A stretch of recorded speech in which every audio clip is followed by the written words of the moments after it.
This video is brought to you by Ravenscraft Realty of Northeast Missouri.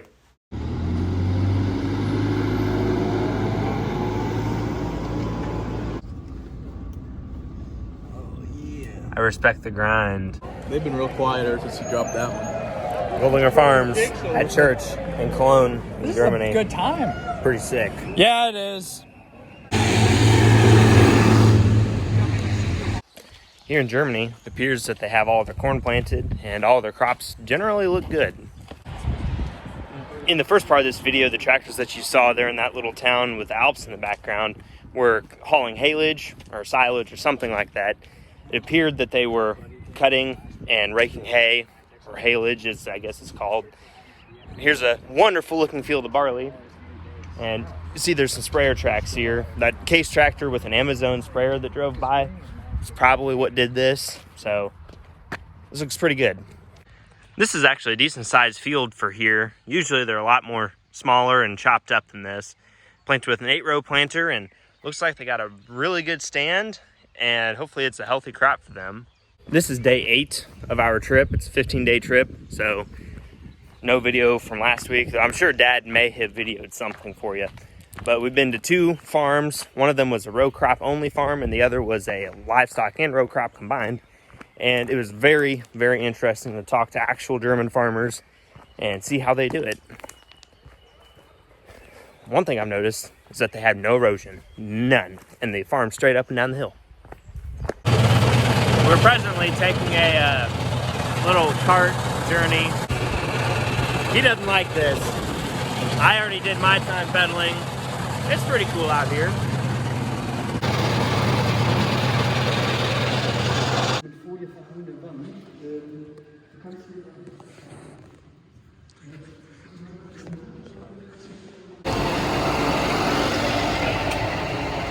For your question about the cedar, nominal volume and has all the settings on the left hand side. It means that we can put in our chemicals over the electrical, getting towards the suction side, so where's the water coming from, and here's where the water is going to. So we can decide if we want to have the water, for example, in the injection bowl. It's like a 7-way pressure lever, and also we can put it, for example, in the tank cleaning.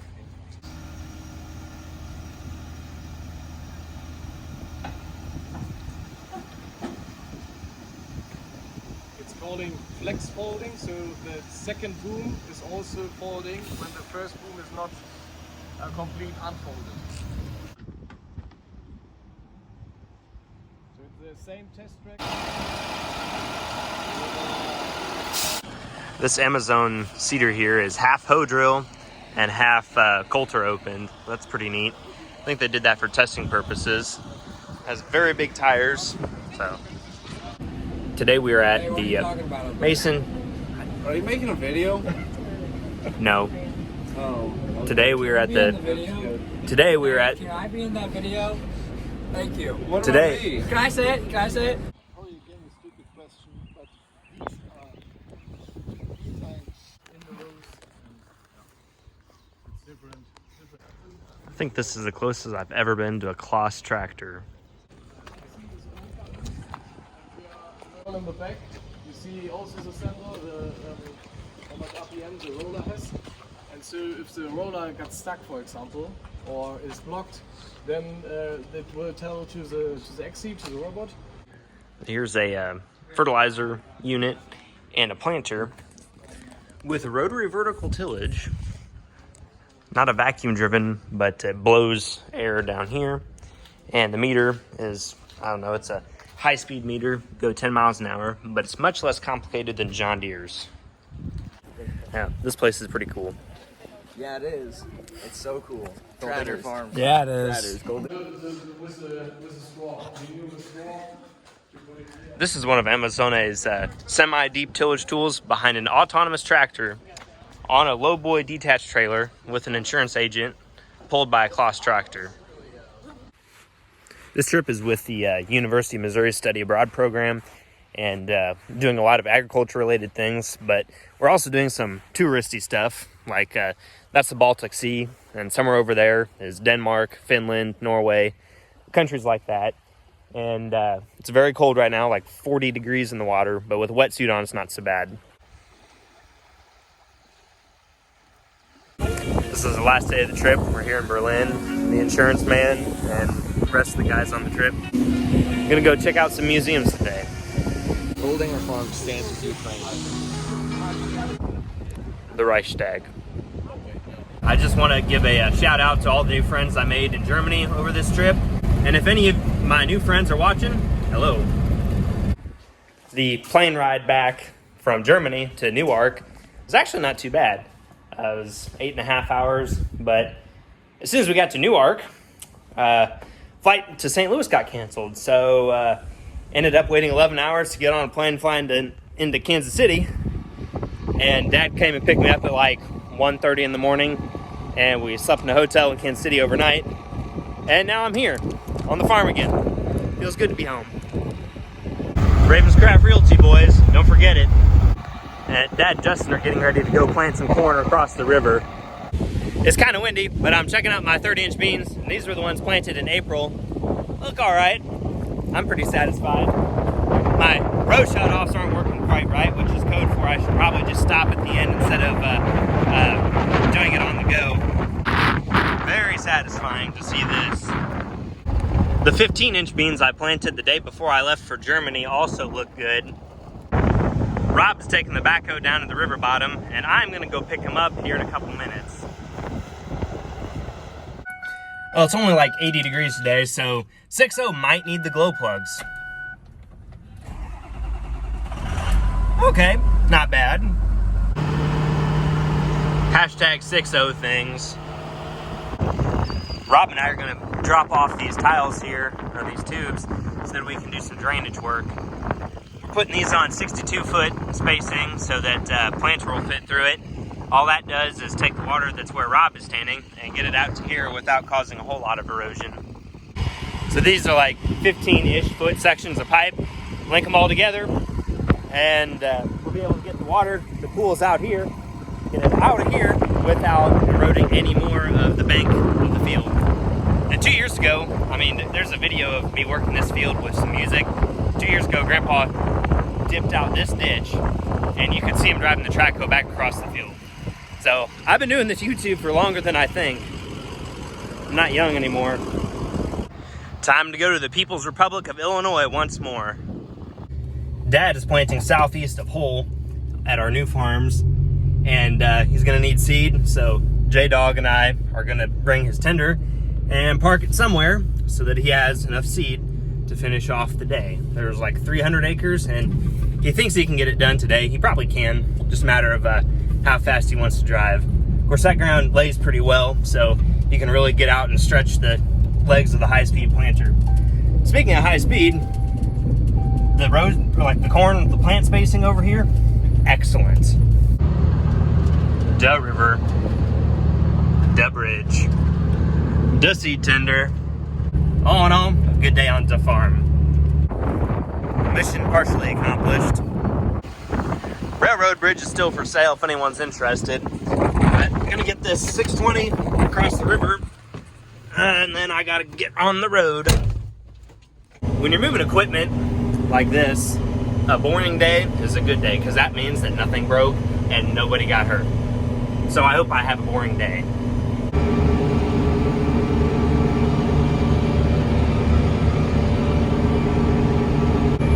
Hey, MoDOT, you guys kind of dropped the ball, because I'm in the middle of the road right now because your sign is in the shoulder where I'm supposed to drive.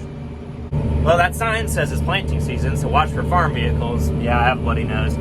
But anyways, if you actually put it in the grass, then I wouldn't have to drive in the middle of the road. Who'd have thought that? This was a successful mission because no accidents happened. You guys haven't seen May this video. I assure you she's doing just fine. Time to get in White Lightning and drive an hour and a half down to Columbia. I said my goodbyes to the puppy, my family, and the farm until Friday, that is, because I made a commitment last summer to work for the university on Bradford Research Farm this summer, and well, we thought the weather was going to work out differently than it did, and I'm a man of my word. So we're working the whole summer during the week. So 40 hours, 5 days, 8 hours a day, a normal job. And I enjoy who I work with, so it's going to be a fun time. Also, the beans I planted down here in this little creek bottom last video look pretty good. Well, my no auto steer planting here doesn't look too bad. Rows are decently straight. Got decent emergence out here too. The alfalfa stand, the up in the old alfalfa stand at the top of this field, it's greened up quite a bit, so it'll need to be sprayed soon. But who's gonna do that? I don't know, not me. I'm gonna walk around to the back side of this place and check that out before I actually leave to go to Columbia. I found a row that kind of ran out of seed. Oops. How do my row clutches look? Woo. That is what I like to see. Just don't look at this spot. Pretend that's not there. The back side of this place is a little bit more weedy just because it had more time for the weeds to grow than on the front side. But beans came up pretty good right around here too. I mean, there's beans there, so I think they're gonna yield okay. Am I gonna make the 70 bushel club? I'm proud of this. This field looks darn good as well. And I saw this while I was planting. Not sure how this come along got all the way out here, but no more. So these two rows here were my guest rows, and I'll explain what that is later. A guest row is usually what people call the row that they make by hand without a marker.